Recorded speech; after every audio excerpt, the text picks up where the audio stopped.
Sabi ni tabingi ang bibig. Ano ba yung bibig ma? Sabi niya, gusto kong sabihin kay VP Sara, te, hindi ito usapin ng jowaan. Usapin ito So, na... ito yung bibigyan natin ngayon na reaction mga pre, ano? Kasi, iba talaga yung mga DDS. Ako, mapanlait din naman po ako. Sa totoo lang ha. Mapanlait po ako na tao. Pag ako yung inuunahan. Pero pag hindi ka naman inuunahan ng tao, huwag naman ganun. Diba? Oh, etong bakla na to, eto ha. Nakikita niyo naman yung mukha ng dalawa, si congressman at itong si baklang inutel na real talker. Pagtabihin po natin yan. Yung congressman matino. Nilalait yung physical na anyo. 'Di ba? Nilalait. Stroke survivor yan, hindi niya ginusto yan. Tapos lalaitin mo yung pagiging tabingi ng bunganga ni congressman. 'Di ba? Tapos ikaw, ilang titi na ba yung natsupa mo? Animal ka. KO! 'Di ba? Hindi naman issue yung pagiging tabingi ng mukha ng tao. At klaro na sa lahat, si Bato nga nagsorry eh. Sa sinabi niya kay congressman, nagsorry siya, nag-apologize. Pero ito, bumana, nanlait. Ganun po yung mga DDS, pag hindi po nila kayang makipagsabayan sa issue, okay, manlalait na lang po. Ang problema kasi dito sa mga DDS, yung nanlalait, ang pangit din. KO! Tama na naman si Real Talker. Tao ba yan? Yung mapanlait pa ngayon, yung mga pangit na. Wala pong problema kung pangit ka o gwapo ka, tapos gusto mo malait ka rin. Basta inunahan ka, walang problema. Karapatan mo yun. Pero kung hindi ka naman inunahan, bay, manalamin ka muna. Ang payat ng mukha mo. KO! Kung titikman yung mukha ni congressman at mukha mo, mongoloid ka, Real Talker. Mongoloid ka. Diba? Buti pa nga yung mongoloid. May matinupang pag-iisip. Pero ikaw, hindi ka naman mongoloid. Pero mas matindi ka pa sa mongoloid. Nagigets niyo yun? KO! Buti pa yung mongoloid na iba. Mababait. Gusto mo, bigyan kita pagkain. Gusto mo. O, namimigay pa sila. Hindi po mapanlait yung mga mongoloid, ha? Pero ito, nahigitan niya yung pag-iisip ng mga mongoloid. So, ano to? Diba? Breaking news. Nahigitan niya eh. Hindi nagpupuko sa issue ang animal. KO! Tatanga-tanga. Ha? So anyway mga pre, bago po tayo tuloy-tuloy sa ating reaction ngayon, meron po tayong ano dito, Facebook page, yan. Ballpoint Man 2.0. Siyempre, meron din po tayong TikTok mga pre. Okay? At yun na nga mga pre, no? At sa hindi pa nakasubscribe sa ating YouTube channel, huwag kalimutang mag-like, share, and subscribe para naman maging updated po kayo sa mga uploads natin. Okay, pag DDS kayo, huwag na kayo mag-subscribe pag sasampalin ko kayong mga utak nyo dyan eh. Huwag na kayo mag-subscribe. Mga bobo kayo. Diba? So, ito na mga pre, no? At bigyan po natin ito ng reaction. Itong isang video nitong kulangot na Real Talker na to. Bakit ko po ito pinatulan? Actually, hindi ko na sana ito papatulan muna kasi umay. Pero kasi nilait po yung isang congressman. Matapos manlait ni Banat Bay, okay, kay congressman, sumunod si Bato na manggugulpi na. Sasapakin daw. Pero si Bato naman ay humingi naman ng pasensya. Diba? Humingi naman po si Bato ng pasensya. Ngayon, sinundan po nitong animal na to. Ay, putang ina mo ka dado, hindi ka yung tinawag ko. Layas ka nga dyan. Animal ka. Sinundan. Sinundan po nitong taong ito. Saan ba yun? Yan. Itong kulangot na to. Minaliit niya yung pagkatao. No? Nung ating congressman. So, bago po natin bigyan ng reaction yon, no? Yung pinlay natin kanina. Ito po muna yung unahin natin. Tama ka, VP Inday Sara. Realidad lang ang sinasabi ng ating busy. Kasi kung makikinig ka sa Marcos admin kay PBBM, okay ang bansa natin. Ganito yung growth. Putang inang growth yan. Hindi ba okay ang bansa natin ngayon? Hindi ba? Dito sa lugar namin, okay naman. Sa inyo, okay? Ang hindi lang po dito okay, yung mga batugan ng mga DDS. Yung mga tamad. Yun. Diba? Kasi sa bansa natin ngayon, kung kahit may krimen man, nababawasan. Di katulad kay Digong noon, may isang lasing pa nga, hinamon si Digong eh. Anong sabi niya? Duterte, draw tayo. Ay, isang lasing. Hinamon po si Digong ng lasing noon. Anong sabi? Duterte, draw tayo. O ngayon kay PBBM, may naghamon ba ng ganyan na draw? Yung mga naghamon lang naman, yung mga katulad nila Dado, yung gustong manira talaga sa gobyerno. Pero pag kasi kahit pa paano, may pangalan dito animal na Dado na to eh. Pero pag normal kang Pilipino, wala. Walang naghahamon ngayon sa panahon ni PBBM na magdodraw, mga ganun, wala po. Pero si Digong, tingnan mo, sa panahon ni Digong, kahit lasing, hindi siya nirespeto. Kasi itong lasing na to, bangag din eh. Gumagamit din yata eh. Yung tatay niyang bangag, hinamon niya. Ito, panoorin po natin. Patunay na hindi si Digong nire-respeto sa panahon niya. Hindi si Digong nire-respeto ng mga Pilipino sa panahon niya. Hindi din si Digong nire-respeto ng kapwa niya bangag sa panahon niya. Ito, panoorin po natin ito. Itong video na ito. Yan. Isang lasing na lasing ang naghamon kay President-elect Rodrigo Duterte. At kabilang siya sa nahuli sa Oplan Disciplinary Hour sa Barangay Gulod sa Novaliches, Quezon City. Duterte, mag-draw tayo. Mag-draw tayo. Bigyan mo ako ng baril. Sige.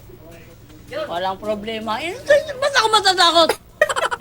Ay sa mga kapitbahay, nanutok ng baril ang lalaking yan at kalaunay nagpaputok pa raw sa lugar. Natagpuan ng mga pulis ang basyo na galing daw sa 9mm na baril. Hindi naman natagpuan ang baril na ginamit ng lalaki. Ano yan? Bangag na bangag. Panahon niya ni Digong hinamon si Digong. Ang tanong, pumalag ba si Digong? Pumalag ba si Digong sa lalaking ito? Hindi. Hindi niya po pinalagaan. Natakot si Digong. Siyempre, ikaw ba naman anak mo? Anak mo kahit tatay hindi na kinikilala, bangag na. Lalaban ka bang makipag-draw dyan?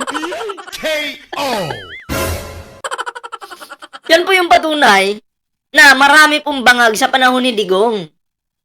Sa panahon ni Pangulong Bongbong Marcos ngayon, iilan na lang. Diba? Ganito kasi yan, kailangan balance eh. Pag ikaw yung presidente, kailangan may pangil ka. Kailangan din mabait ka. Diba? Kasi kung may pangil ka, mali is mali. Pag mabait ka, kahit mga pagpalagay natin mga basagulero, pero dahil sa sobra mong bait at marespeto ka, re-respetuhin ka ng mga yan. Kasi tandaan po natin ganito, i-apply natin sa isang magulang na ang tatay, lasinggero, bangag ang tatay, tapos yung anak niyang maliit pa, ang gagawin niya, sinisigaw-sigawan yung anak, pinapalo yung anak ng sobra-sobra. Magiging manhid yung bata. Paglaki niyan, mainit yung ulo sa'yo. At hindi ka bibigyan ng respeto ng batang yan. Diba? Pero kung ikaw bilang isang tatay, dapat may pangil ka rin. Siyempre, diba? Normal na naman sa bata yung mapalo paminsan-minsan. Normal lang po yun. Pero yung palo na hindi naman, yung normal lang. Diba? Normal lang yun. Pag ikaw, dinidisiplina mo yung anak mo ng maayos, rerespetuhin ka niyan. Yung tatay na, "Psst, bawal yan." Yung isang tingin mo lang sa anak mo, gagano na agad, maliliit na agad, kasi nga, pinagbawal mo eh. Tandaan mo, paglaki niyang anak mo na yan, rerespetuhin ka niyan. Diba? Malaki ang respeto sa inyan. Kasi hindi mo pinakitaan ng katarantaduhan yung anak mo. Ganon. Yung isang tingin mo lang, susunod agad. O aminin mo natin, may mga magulang na ganon, na isang tingin lang nila sa anak nila. Diba? Hindi ka na magsasalita, isang tingin mo lang, gagawin na agad nila yung trabaho nila sa gawaing bahay. Diba? Pero kung yung anak mo, abusuhin mo, papaluin mo ng sobra-sobra, hampalusin mo dito, hampalusin mo doon, nako, hindi kayo respeto niyan. O, ganun din po sa panahon ni Digong. Isang presidenteng mainahon at isang presidenteng balasubas. Presidenteng balasubas, nirespeto ba siya na lasing na to? Na binigyan natin ng reaction ngayon? Wala. Siya yung tatay si Digong eh. Anak niya itong mga tao na nakapalibot sa kanya. Nirespeto ba siya ng taong ito? Hindi. Binalasubas din siya dahil balasubas siya. Sa panahon ni PBBM, mabait yung ating Pangulo. O tingnan mo yung kahit nga dilawan, tingnan niyo yung mga dilawan, magkalaban sila, di ba? Pinklawan, magkalaban sila, di ba? Pula, pink, dilaw, magkalaban yan. Kalaban ng pula yan. Pero dahil sa ganda ng pamumuno ng ating Pangulo, dahil sa kabaitan ng ating Pangulo, sinusuportahan nila yung Pangulo ngayon. Di ba? Nire-respeto nila si Pangulong Bongbong Marcos. Nagigits niyo yun? Malaki ang respeto ng dilawan, pinklawan, kay Pangulong Bongbong Marcos ngayon. Nagigits niyo na. Pero si Digong, dahil balasubas, narespeto ba yan ng mga dilawan? Narespeto ba yan ng mga pinklawan? Wala. KO. Yun yung klaro dyan. Ito na, tuloy natin to. Pag DDS, hindi maiintindihan yung explanation natin. Bobo yan eh. KO. Pag DDS ka, hindi mo talaga maintindihan yung mga sinabi ko. Growth pero walang malalaking project. Growth pero hindi nga maituloy-tuloy ang build na sinimulan ni Tatay Digong. Bakit naman niya itutuloy? Kahit ako yung maging presidente, bakit ko itutuloy yung build? Ang daming sablay sa tinatawag na build. Ang daming sablay. Ang umunlad lang naman kay OGC. Yung mga tulay na pinagawa ni Digong na umuuga. Aba, kahit ako, hindi ko sasakyan or itutuloy yung tinatawag ni Digong na build. Kung ako lang maging presidente, gagawa ako ng programa na para din sa mga Pilipino. May sariling utak naman si Pangulong Bongbong Marcos. Hindi naman yan sunod-sunuran. Diba? Ngayon, may war on drugs pa nga ngayon eh. Iba nga lang yung paraan ni Pangulo. Hindi pagpatay. Okay? Nakigits mo yan? Bobo ka kasi. Yung mga ibang proyekto na pornada kasi walang pondo, kasi puro kayo ayuda. Tapos sasabihin ng mga loyalista, si BBM may nagawa. Tatanungin mo ano? Namigay ng lupa. Putik! Sa kanya ba ang lupa? Sa gobyerno yung lupa na pinamimigay. Natural, sinabi ba ng Pangulo na akin yan? Akin yung lupa? Sabi mo, ng project, may lupa palang pinamigay. Ano ba talaga? Ang gulo naman. KO. Sabi mo, wala. Walang proyekto, wala. Ikaw na mismo yung may sabi, may lupa palang pinamigay. Di meron. Wala naman sinabi yung Pangulo, "Uy, lupa ko ito ha. Sarili kong bulsa to ha. Pamigay ko sa inyo." Walang sinabi yung Pangulong ganun. Bobong bakla. Siya na yung bumanad sa Pangulo, siya pa yung nagbigay ng sagot. KO. Tanga. Naku po. Dapat lang si Tatay Digong nga namimigay din ng lupa. Ang kailangan ng Pilipinas, yung Kaliwat ka ng infrastructure. Yung mas maboost ang tourism natin. Linisin ang bayan natin at ayusin ang peace and order.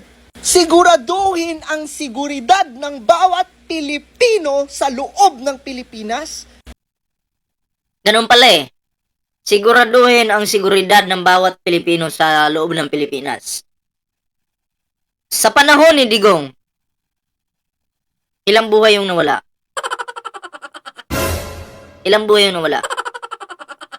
Kasi pag sinabi mong bawat Pilipino, siguraduhin, lahat yan. Diba? Gumagawa ng krimen o hindi, kailangan sigurado kasi may kulungan nga tayo eh. Diba? Wag lang manlaban kasi pag nanlaban, kailangan din protektahan ng ating kapulisan yung buhay nila. Diba? Sa panahon ni Digong, sabi mo, siguraduhin ang buhay ng mga Pilipino sa loob ng ating bansa. Sa panahon ni Digong, 30,000 yung namatay. Sa panahon ni PBBM, wala pa yata 100. KO. Di mas secure sa pamumuno, mas secure, mas safe yung mabuhay ng Pilipino ngayon sa pamumuno ni Pangulong Bongbong Marcos.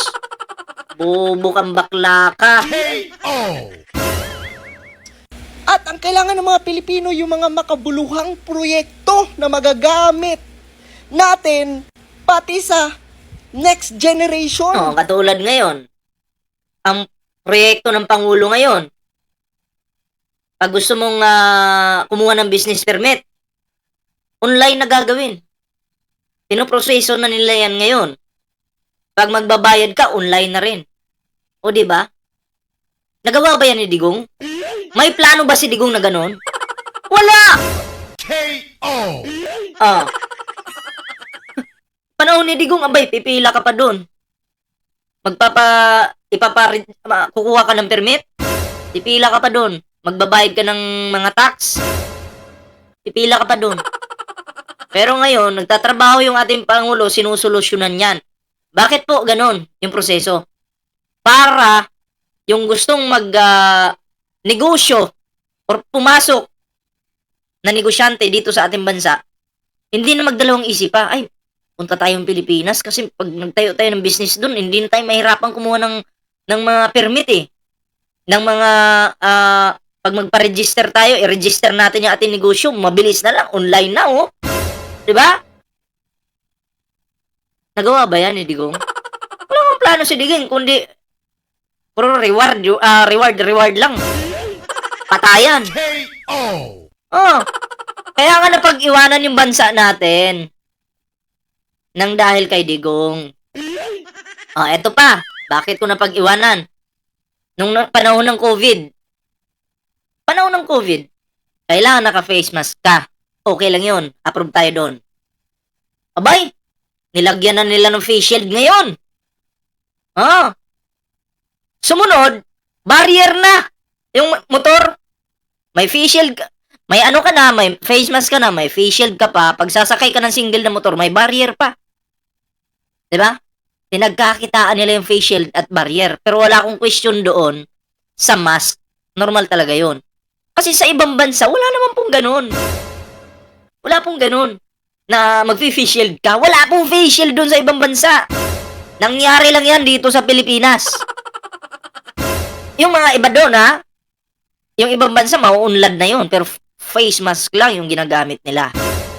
Dito sa atin, may pautot na yung mga, sa panahon ni Digong, yung mga alipores ni Digong, may pautot, may pa-facial na. Lalong pinapahirapan yung mga Pilipino. Diba? Tanggal na nga sa trabaho yung iba, dahil nga sa pandemic na yan, ang mahal pa ng face shield. KO. Kita nyo yan? Kung wala kang face shield, bawal kang lumabas, hulihin ka pa mamaya. Face mask lang gamit mo, bawal yan. Kailangan kumpleto. O, diba? Luko-luko din tong bakla na to eh. Mga magagandang benepisyo sa mga manggagawang Pilipino, sa mga mahal nating senior citizen, sa mga mahal nating OFW. Ganyan! Hindi ayuda. Hindi uunlad ang Pilipinas. Ha? Feeling concern ng baklang inutil na to, no? Concern! Grabe! KO. Pero okay yung drama mo, ha? Mukhang kung ako magre-rate niya na.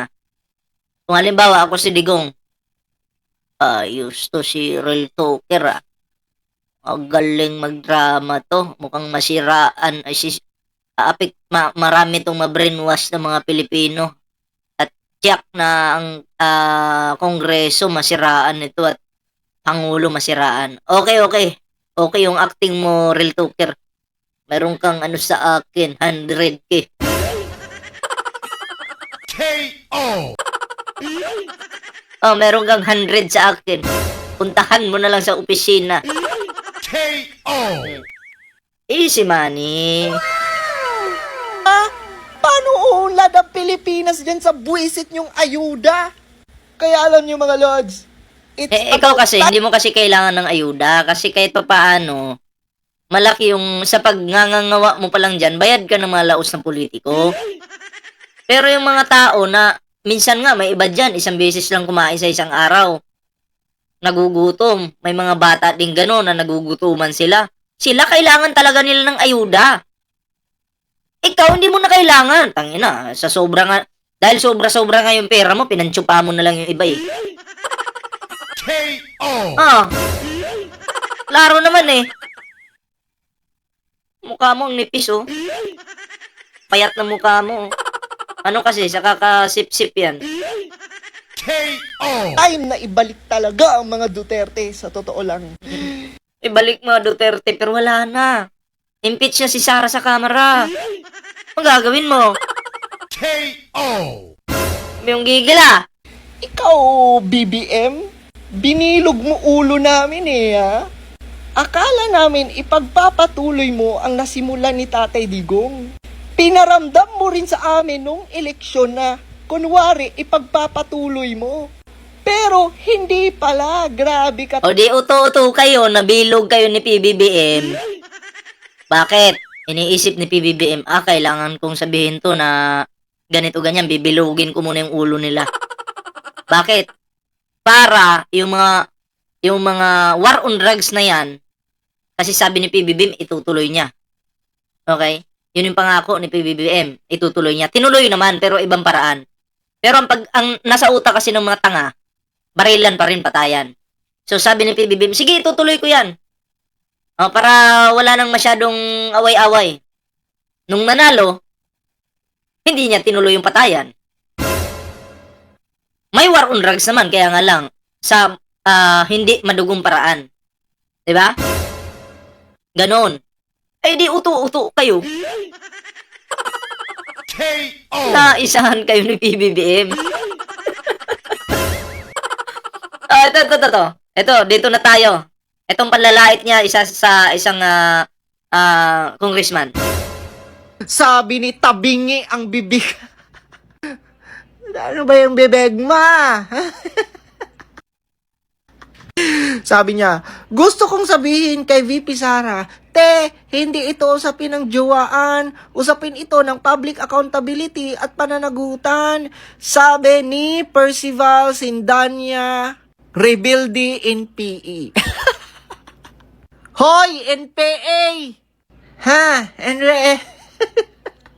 Tinanong kasi si VP Inday kung ano bang ma-advise niya ngayong February. Bobo! February. Okay, ano yung may advice mo ngayong February? Tinanong si Sara Duterte. Wala naman sigurong tanong na anong advice mo sa magjowa. Pang ganong level lang ba yung utak ng vice presidente mo? Expert pagdating sa jowa. Pero pagdating sa usaping pangbansa, walang alam. KO. Ganun ba? Kaya yan yung sagot niya. Ay, Diyos ko. Ang problema kasi sa'yo, auntie, masyado kayong seryoso. Sa sobrang seryoso mo, yung bibig mo natabingi na. Grabe, more than pa yan sa ngiwi. Apaka-seryoso nitong putik ina to. Galit kaya? Galit ka? Shoutout po sa mga stroke survivor dyan ha. Magandang hapon po, magandang umaga. Magandang tanghali po sa inyo lahat. Oh, kita nyo po ganun laitin yung isang stroke survivor ng baklang ito. 'Di ba? Paulit-ulit na sinasabi. Okay lang naman sa'yo kasi hindi ka naman tinamaan ng stroke eh. Ako hindi naman ako na-stroke pero dama ko yung panglalait nila dito sa isang congressman na to. Sa kanyang tabingi na bunganga. Hindi po dapat pagtawanan yung ganun. Kasi hindi niya ginusto yan. 'Di ba? Okay lang sana kung nagdodroga ka, tapos nangiwi-ngiwi ka katulad ng mga pamilyang ito. O katulad ng pamilyang ito. Ay, putang ina, hindi ka yan banang. Layas! Layas! Ang ina mo kang banang ka, lalabas-labas ka na ng bigla. Kung katulad sa pamilyang ito, kumakain ka ng pulburon, ayun, totoo talaga yan. Pero, dito, kung titingnan natin, dito, hindi eh. 'Di ba? Kasi hindi niya ginusto 'yan. Stroke survivor siya. Hindi dapat pagtawanan yung ganun. Hindi nyo kaya ng issue to issue, ano? Kaya malalait na lang kayo. Ganun kababa yung level ng utak ng mga kutong lupang DDS na to. 'Di ba? Ganun po. Napakababaw. KO. So, ayun lang po muna yung reaction natin sa ngayon mga pre, no? Grabe mga panlait itong mga animal na to. Oo, syempre, no, bago po tayo magtapos sa ating reaction, meron po tayong Facebook page dito, meron din po tayong TikTok. And syempre, mga pre, kung hindi ka pa nakasubscribe sa ating YouTube channel, huwag kalimutang mag-like, share, and subscribe. Ayan kalat nyo po yung video na to. Dahil, ang pinakamasakit dito yung panlalait po sa isang stroke survivor. Okay, so yun lang po yung ating video ngayon mga pre. Maraming salamat po at kita-kits po tayo sa susunod pang video.